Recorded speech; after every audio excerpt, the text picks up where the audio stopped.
Have you been wondering why I haven't put more content out on this channel this year? Yeah, me too.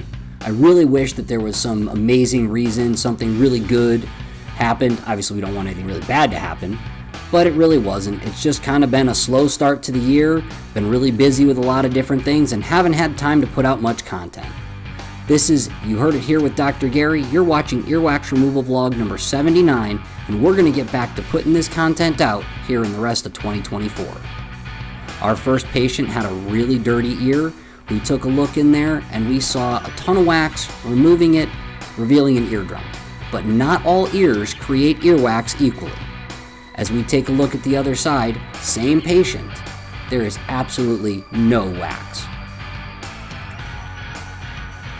Alright, since this is a compilation video, we're going to take a look here at a second patient. This time, as we look down the ear canal, we can see an eardrum playing a little bit of peekaboo. It's kind of peeking around that earwax. We're going to see if we can use the curette to gently remove this wax, opening up the ear canal completely, giving the patient less oral fullness and improving their hearing slightly. You can see here that the earwax is off the eardrum and that there is indeed a whole bunch still left on the floor of the ear canal. So we're just going to use the curette to gently slide that wax out, again, giving us that nice clear view of the eardrum. That's a nice big chunk. And there's a great view of the eardrum.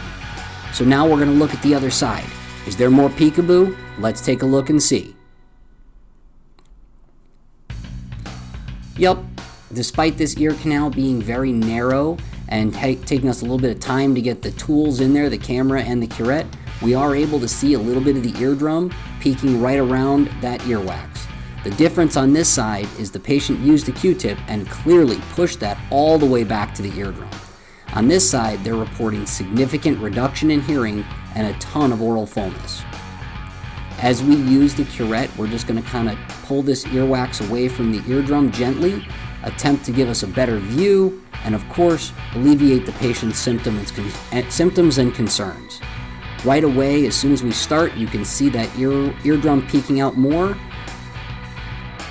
If you like these wax removal videos, please take a moment to like and subscribe. It really does help with the YouTube algorithm, allows us to get our content in front of more people, and allows me to do more of these with different Did You Knows to help to educate people about their ears, hearing, and other relevant ear-related information. Today's Did You Know is going to focus on earwax, of course. Earwax is a natural insecticide. If you get a small bug in your earwax can actually take care of it and help to kill that bug, protecting your ear. It also catches other dirt, debris, and other foreign objects that get down the ear canal. We're going to finish up here by removing the wax from the top of the ear canal here, and then have the patient come back for a little bit of irrigation later. This has been You Heard It Here with Dr. Gary. Thank you for watching. I'll see you in the next video.